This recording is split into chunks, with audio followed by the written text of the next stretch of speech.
कोल्हेकोळी सुरू केली की शिवसेना संपली.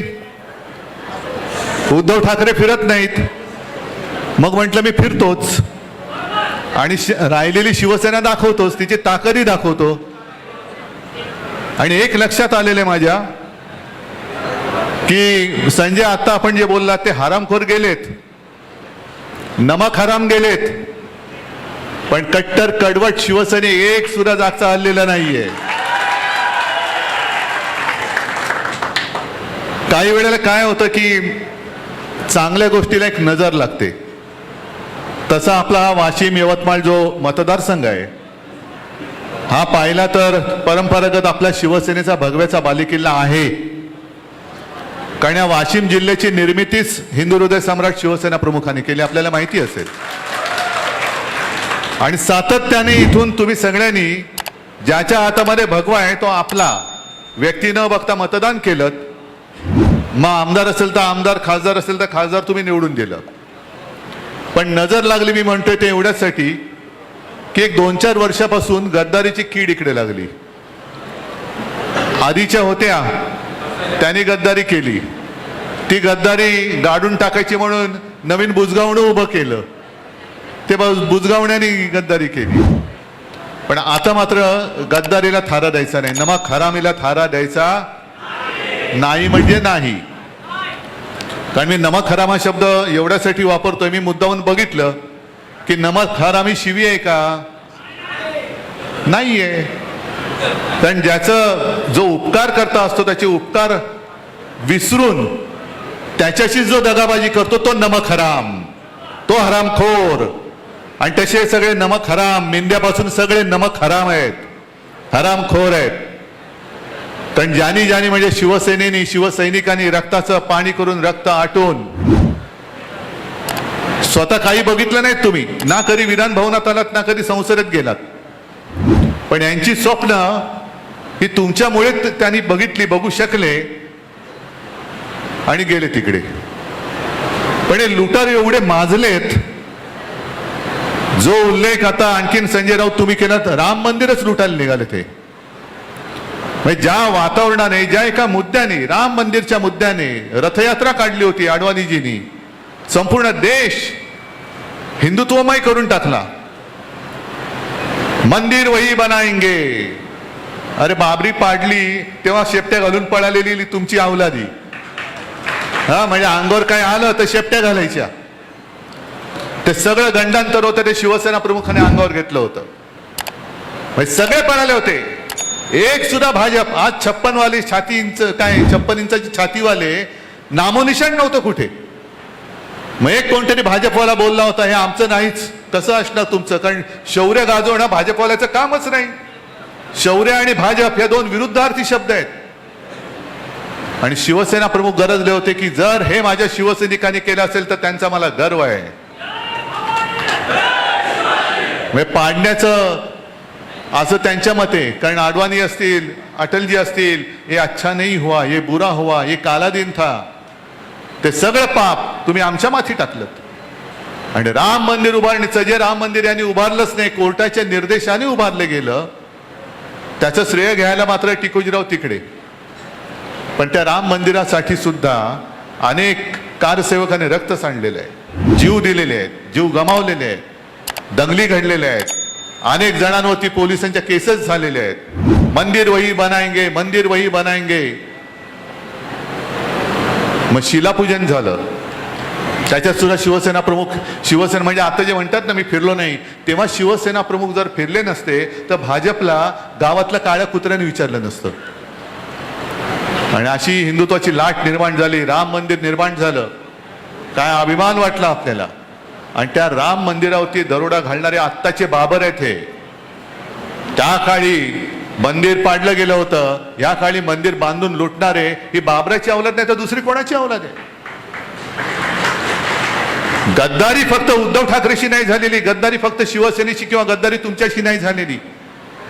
गद्दारी या देशातल्या हिंदूंशी झाली, हिंदूंच्या भावनांशी झालेली आहे, हिंदुत्वाशी झालेली गद्दारी आहे. हे गद्दार जे तिकडे गेलेत त्याच्यामध्ये एका तरी हिम्मत आहे लोकसभेमध्ये उठून प्रश्न विचारण्याची? राम मंदिर लुटलं जात आहे, मध्य प्रदेशच्या मुख्यमंत्र्यांच्या नावाने मंदिरांच्या इथल्या जमिनी ढापल्याच्या, कुटुंबियांच्या नावाने ढापल्याचे घोटाळे बाहेर येत आहेत. आता येताना मी वाचत होतो, राजस्थानमध्ये एक केंद्रीय मंत्री आहेत चौधरी नावाचे. इकडे शेतकरी आलेत का रे? सगळे खुश आहेत का? तुमच्या मालाला, शेतमालाला भाव मिळालाय? तुम्हाला नाही मिळाला. पण चौधरी नावाच्या त्या माणसाने काय केलं, तो या समितीचा उपाध्यक्ष आहे, त्यांनी स्वतःच्याच काकडीच्या शेताला 99 लाखाचं अनुदान देऊन टाकलं. बसा बोंबलत तुम्ही, हमी भाव पाहिजे, हमी भाव पाहिजे, हमी भाव पाहिजे. हमी भाव पाहिजे असेल तर खासदार व्हा, आमदार व्हा, मग बघा कसा हमी भाव मिळतोय खोक्यानी. मग खोक्याने हमी भाव मिळतोय.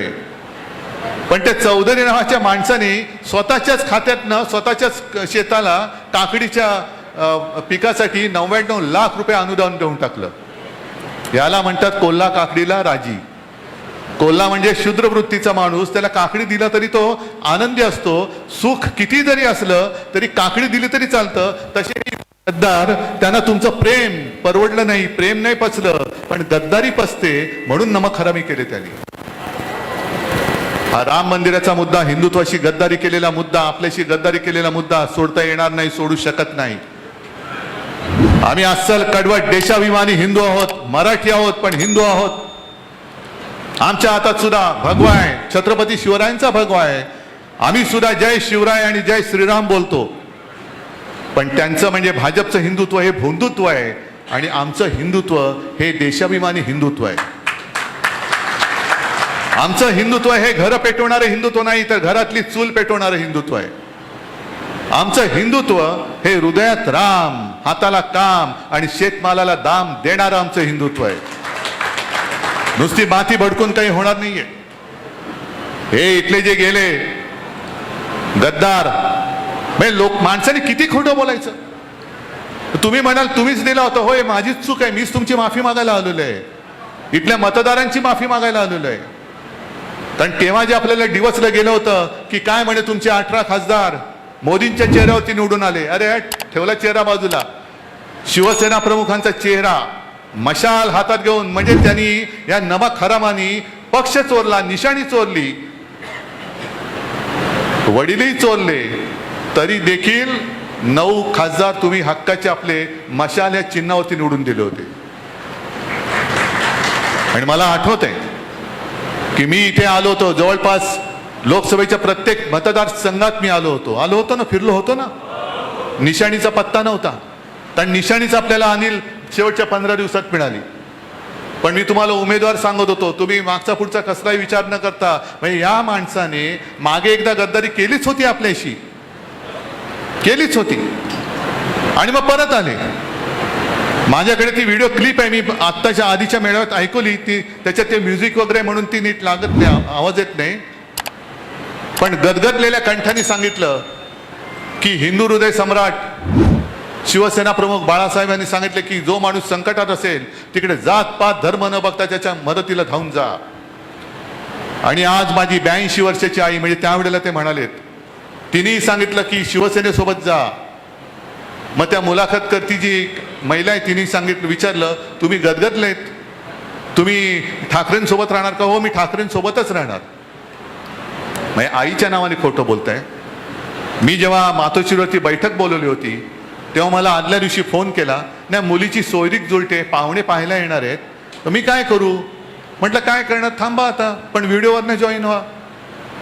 हे सगळं खोटं बोललेले, कारण सोयरीक स्वतःची जुळवत होते, खोक्यांची बोलणी चालू होती. हुंडा किती देणार, देण्या घेण्याच्या गोष्टी करायला पाहुणे जाणार होते. हे नमक हराम पाहुणे या नमक हरामाच्या घरी जाणार होते भाव ठरवायला, किती भाव देतोय बोल. म्हणजे आईच्या नावाने खोटं बोलणारा माणूस, मुलीच्या नावाने खोटं बोलणारा माणूस, आपल्या सगळ्यांशी खोटं बोलणारा माणूस विकासासाठी गेल्या याच्यावरती विश्वास बसतो तुमचा? कधीतरी शेतकऱ्यांसाठी रस्त्यावर उतरलेला माणूस दिसलाय? तुम्ही सगळे उतरलात. आपण बुलढाण्यामध्ये मोर्चा काढलेला, अकोल्यामध्ये काढला, इथे सुद्धा तुम्ही लोकांनी शेतकऱ्यांसाठी आंदोलन केलं, पण शेतकऱ्यांसाठी ना तिकडे लोकसभेत आवाज उठवला, ना कधी इकडे रस्त्यावरती उतरला. आणि विकास निधीचा सुद्धा तो तक्ता मी नाही मांडला, त्या मुंबई तकच्या साहिल जोशीने मांडलेला, पाहिलात का तुम्ही? निधी किती आला आणि निधी किती खर्च झाला, म्हणजे विकास निधी मिळत होता तुम्हाला.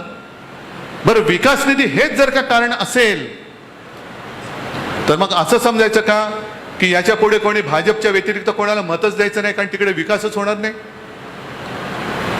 इथे भाजपच्या छाताडावरती आपला भगव्याचा खासदार निवडून आला, पण भाजपला मतं मिळालीच नाही इकडे. मग त्यांची कामं काय करायची नाहीत? आम्ही हा भेदभाव नाही केला नाही. इकडे माझ्याकडे आजही खासदार आहेत, आजही आमदार आहेत, आमदार तर आहेतच. कोणी काम घेऊन आला तर त्याला कोणता पक्ष विचारत नाही. मुंबईमध्ये सुद्धा कोणी शाखेमध्ये आला, रक्ताची गरज आहे, त्याला विचारत नाही पक्ष कोणता. पटकन शिवसैनिक तयार होतो, त्याचा जो ब्लड ग्रुप असतो त्याच्याप्रमाणे आपला रक्तदाता तयार होतो, आणि तो भला कोणत्याही पक्षाचा असतो, अगदी भाजपचा असला तरी आपल्या निष्ठेचं रक्त त्याच्यामध्ये देण्याचं तो पवित्र काम करत असतो.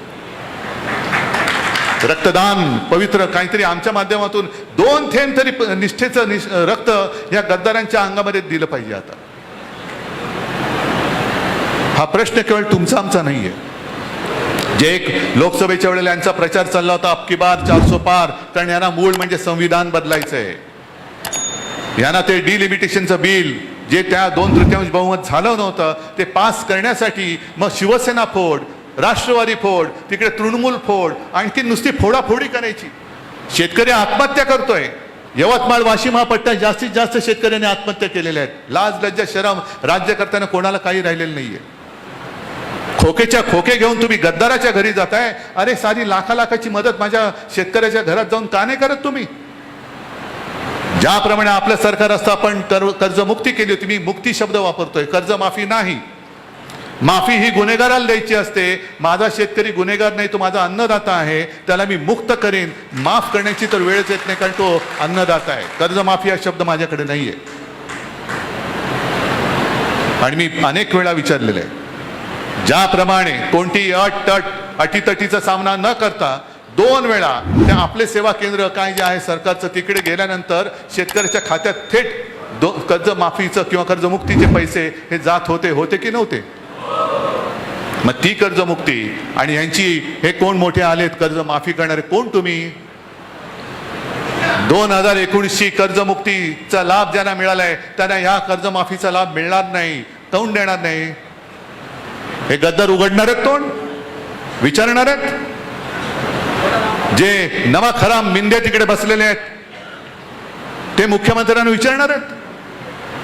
कोणाची हिंमत नाहीये, पण कोणी प्रश्न विचारायचे नाहीत म्हणून फोडाफोडी करत चाललेले आहेत. आणि शिवसेना ही केवळ आमदार खासदारांपुरती मर्यादित नाही.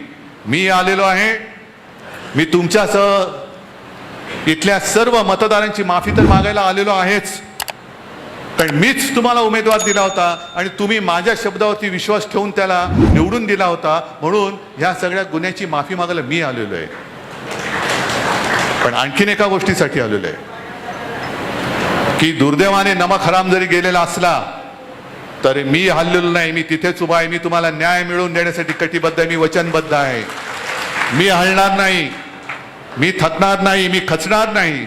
आणि तुमच्यासारखे मर्द शिवसैनिक माझ्या सोबत आहेत. मग कशाला कोणाची भीती आहे, कोणाची पर्वा आहे? येऊ देत संकट. संकटाच्या छाताडावर चालून जाणारे शिवसैनिक जे बाळासाहेबांनी मला दिले आहेत ते जोपर्यंत माझ्या सोबत आहेत तोपर्यंत किती संकट येऊ दे, त्यांना पायदळी तुडवून त्यांच्या उरावरती भगवा रोवून पुढे जाणारा मी आहे. फक्त प्रश्न आहे तुमचा, करण्यासाठी तुम्ही 3 वर्ष तर 3 वर्ष, कारण आपण त्यांना काय आव्हान देतोय? हिम्मत असेल तर राजीनामा दे आणि मैदानात उतर. अरे हिम्मत असती तर चार्टर्ड विमानाने पडून नसते गेले. म्हणजे विकास निधी खाजगी विमानातून दिल्लीवारी आणि सगळीकडे जात आहेत. हा यांचा विकास. माझा शेतकरी बोंब बोलतोय आणि विमानातून वरनं आमचा विकास निधी चाललेला आहे. काय चाटायचंय? तर अस्सल भगवा हातात धरलेला शिवसैनिक कसा असतो हे त्याला दाखवलं पाहिजे. तुम्हाला तो जिथे दिसेल तिथे त्याला जाब विचारला पाहिजे. आता तो ज्या भाषेत बोलतो त्या भाषेत जाब विचारायचा. जसा मुंबईचा एक गद्दार बोलला, पत्रकारांनाच बोलला तो.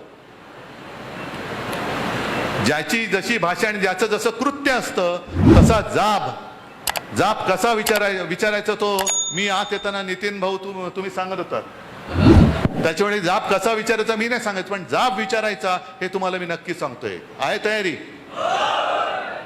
आणि यापुढे यवतमाळ वाशिम हा जो काय आपला लोकसभा मतदारसंघ आहे आतापर्यंत काय व्हायचं संपूर्ण मतदारसंघात खासदार यायचा तो खालच्यांची सेटिंग करायचा की खाली तू वरती मी खालती एकच यायचा तो म्हणायचा खाली मी वरती तू नाही मला आता खाली वरती काय नाही मला आमदार पण पाहिजेत आणि मला खासदार पण पाहिजे देणार आहात तुम्ही आता सांगितलं ना डॉक्टर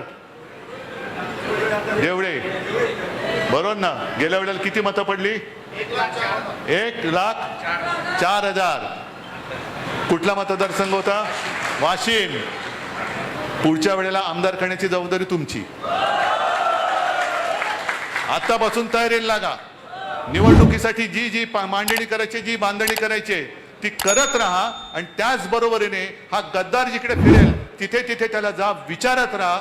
सगळ्यांना धन्यवाद देतो.